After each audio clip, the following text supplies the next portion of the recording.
Hello, everybody. This is Adrienne with Ascension Soul Coaching. Today is December the 1st, 2022. I'm sick. I don't know if you can hear my voice. I've got a really bad cold. I thought it was turning into the flu, but I've been getting better. I started last night, and today I'm feeling a lot better, but almost lost my voice. My ears hurt and my head hurt.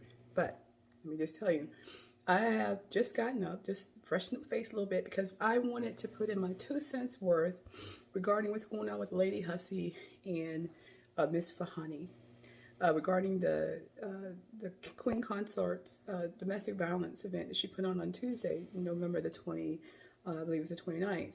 Now, I sat and I watched it. People were covering that, and I saw a lot of different people come to the actual event. And I actually saw Fulani. I saw her there.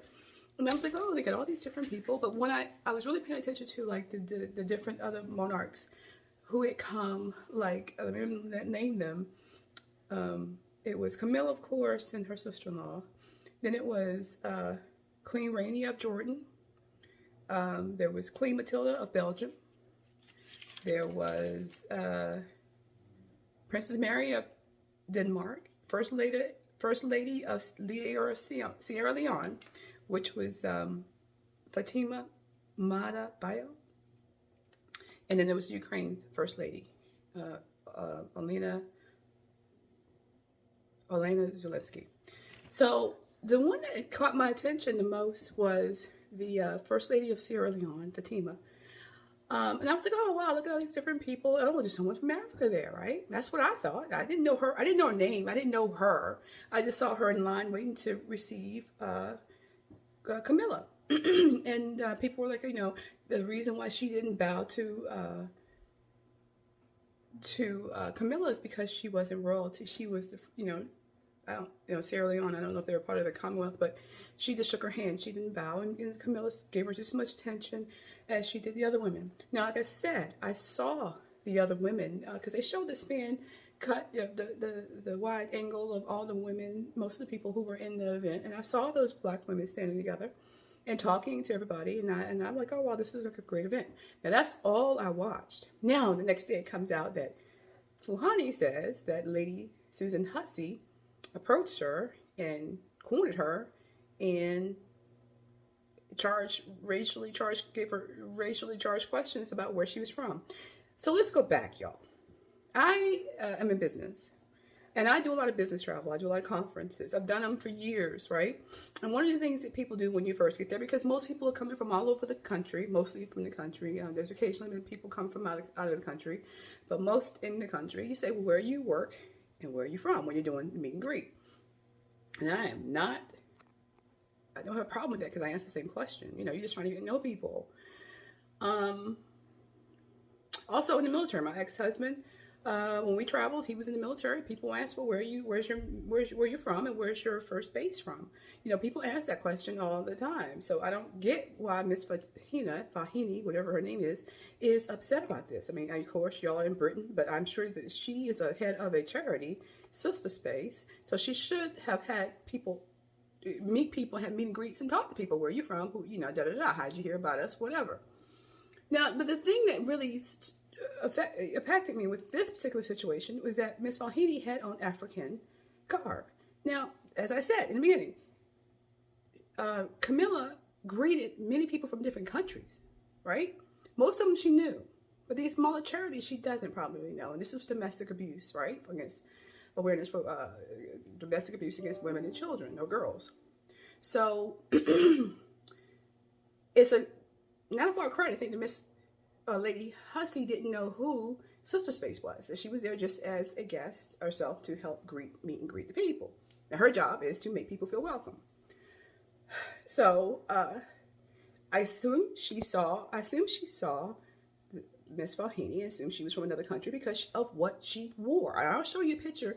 I'm doing this on my phone, so I don't have access to 12 pictures while I talk. But at the end of the video, I will show you those pictures for what she had on. Now, here again, if I was in a conference and someone came in, because America, we're used to black people wearing American garb who are not from Africa. but if she had on African garb and spoke with a foreign language, I would have said, well, what country do you come from? I would have asked that question in a polite conversation, a meet and greet. All right, there's nothing wrong. It's not racist. Now, what may have happened was that's what Lady Hussey was probably thinking, like, what country are you from? Because you're representing something with that outfit, some culture. So what can you tell me what it is?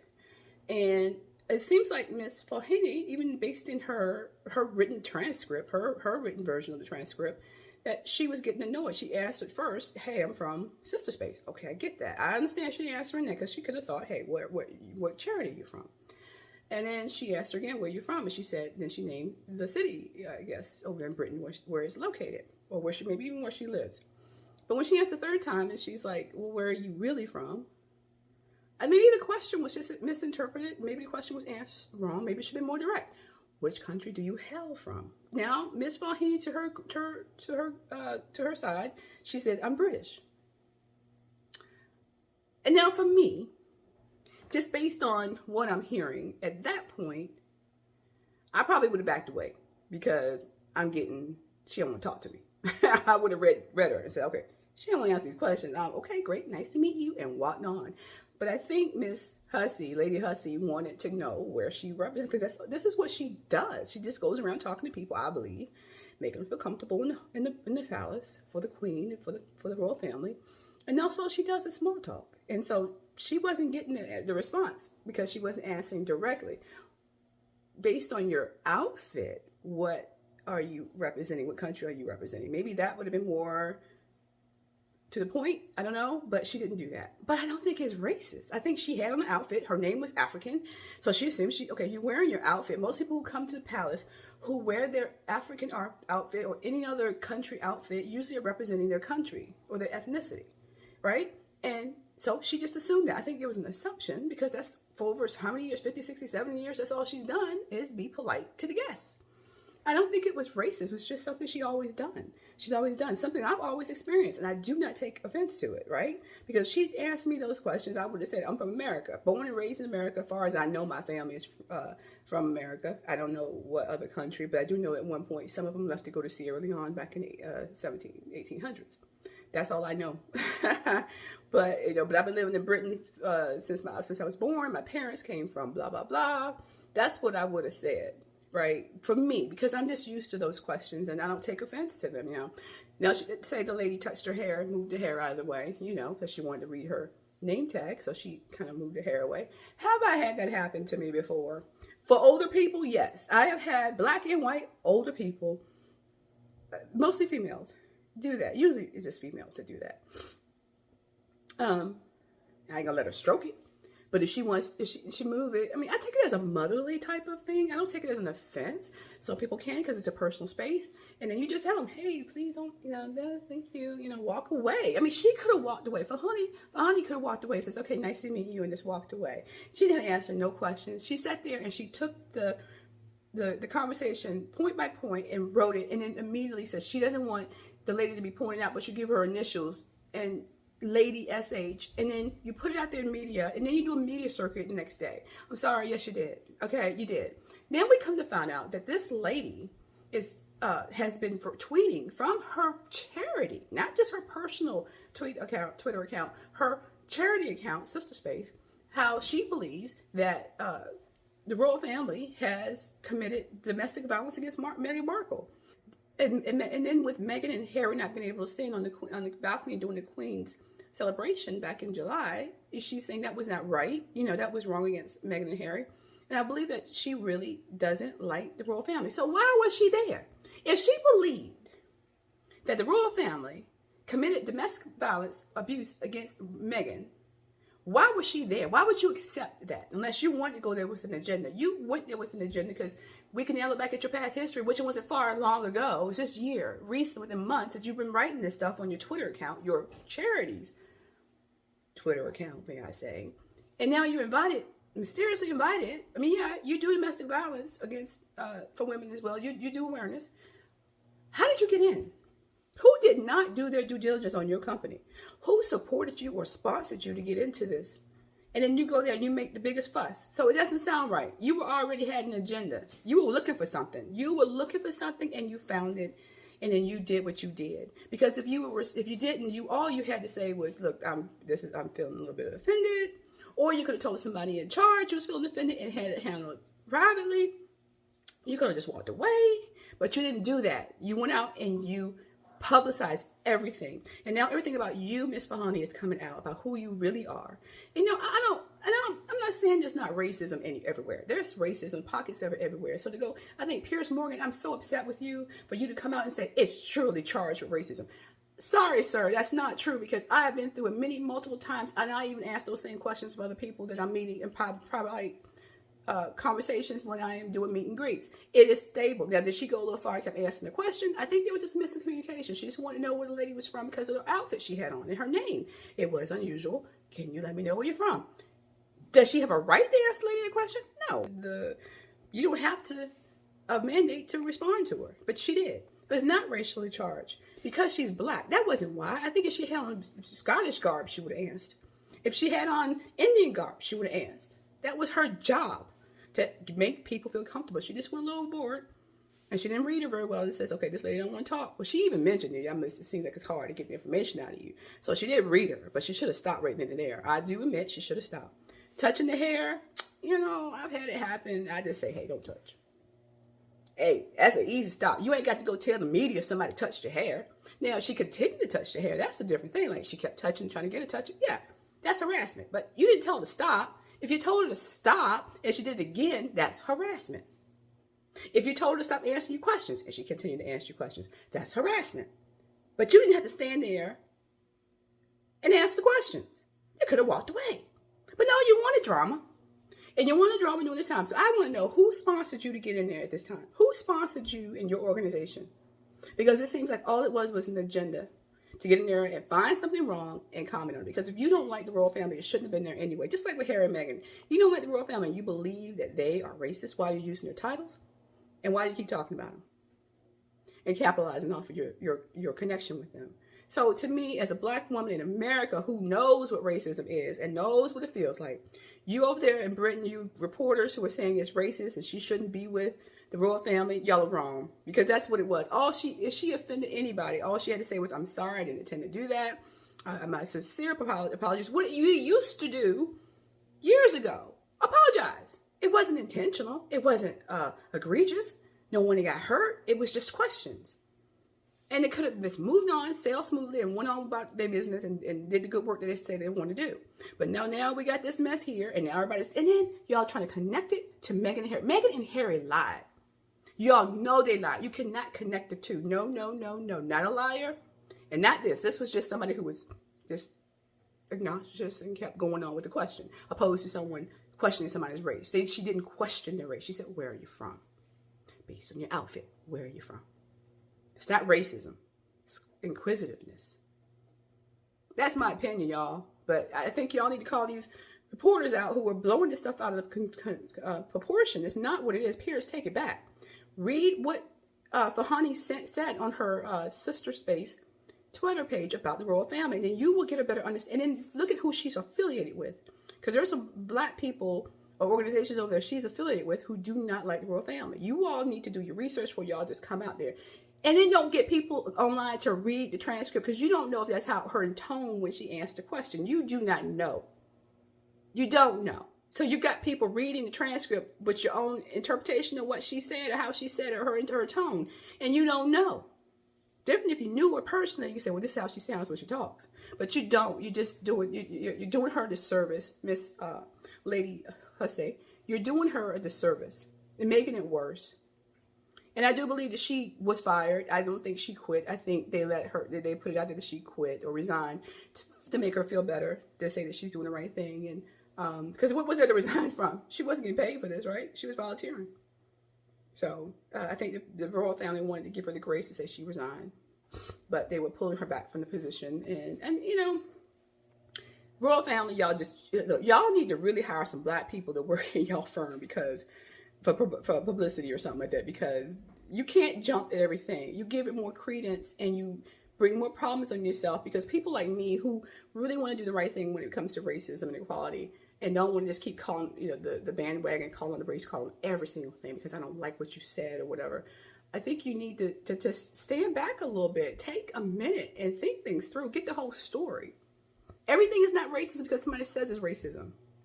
And you're going to get yourself set up if you continue with this, because now it seems like that lady's saying, well, I was inappropriately touched. You know, in America, if you're inappropriately touched, you can actually claim harassment and domestic violence. Isn't that her expertise over there about what constitutes domestic violence? She was inappropriately touched, and she keeps saying that. So you might set yourself up for a lawsuit by just going along with what she's saying. So just be careful what you agree to, condone, you overreact to, because you make it worse for people who do have cases of real racism. And everybody's like, oh, here we go again. There's got to be more to it than that, right? You can't just say, well, somebody offended me, now it's racist. You were offended, you could have walked away. You were offended, you could have said something to the people in charge and just got an apology. If you're offended, you could have told her, I'm offended. Because you keep asking me, can you stop? And I'll tell you that if I'm not a lawyer, but if it was to be a lawsuit about her touching her, I would have been like, you didn't tell me to stop. I did it once. And now you're saying you were offended. It's not a case here because you didn't tell me to stop. And I never did it again. So I was just politely moving your hair away to see your name tag. That does not constitute domestic violence. That's what I would say. Hey, what do I know? So I want y'all, I just had to get in here. Not feeling great today. Sorry. But I'm black. And I'm going to tell y'all, I know y'all like to hear, y'all white people get on here and y'all be like, I can't really qualify what's racism. Yes, you can. Y'all know. You know when you're being racist and when you're not. You know what it is and what it's not. There is a gray line sometimes, but I'm going to tell you, this was not a gray line. This was just some lady who had an agenda, who was looking for a fight, who found one. Because even in her responses, she was being negative to the lady. And instead of being passively aggressive to her when answering her questions, she could have just said, look, I've already answered you. This is where I'm from. I can't go any further. Love you, but got to go. And move on to the next person. But she didn't do that. She just wanted to have a story. And now she's in the news. And now people are trying to connect it to Meghan and Harry. And it is a no-go for me, y'all. It is a no-go. It's not right.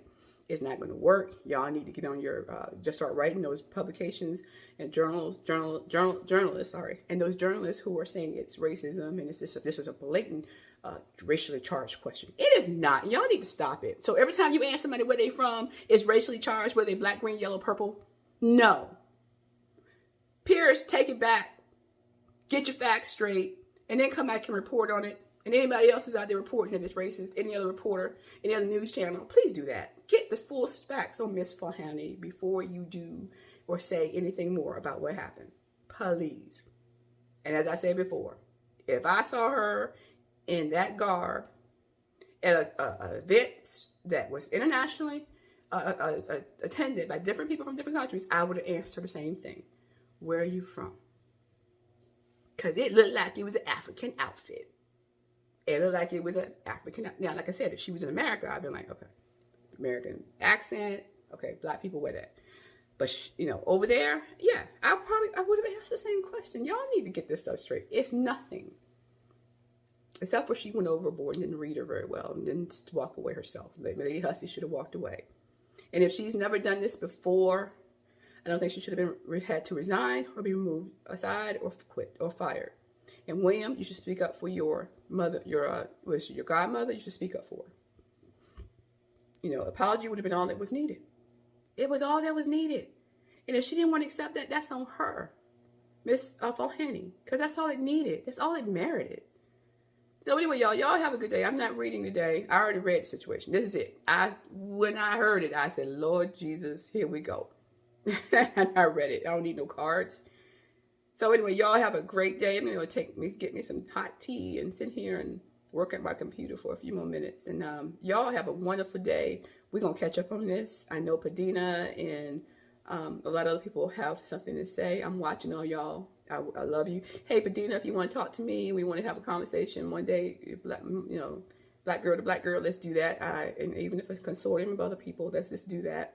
And some of the other people who are out there who are doing videos, if you want to have a 1-to-1, 2-to-3, whatever conversation about what's going on, let's do that. Because we black people, we have a lot to say about how we feel about Meghan and Harry and what they're doing and how they're shading the culture and how they're impacting equality and racism and making it worse, not better. They're stroking the fires and making people really upset and scared. to say anything. And this wokeism has to stop. What's right is right and what's wrong is wrong. So anyway, y'all have a good day. Talk to you later. Bye-bye.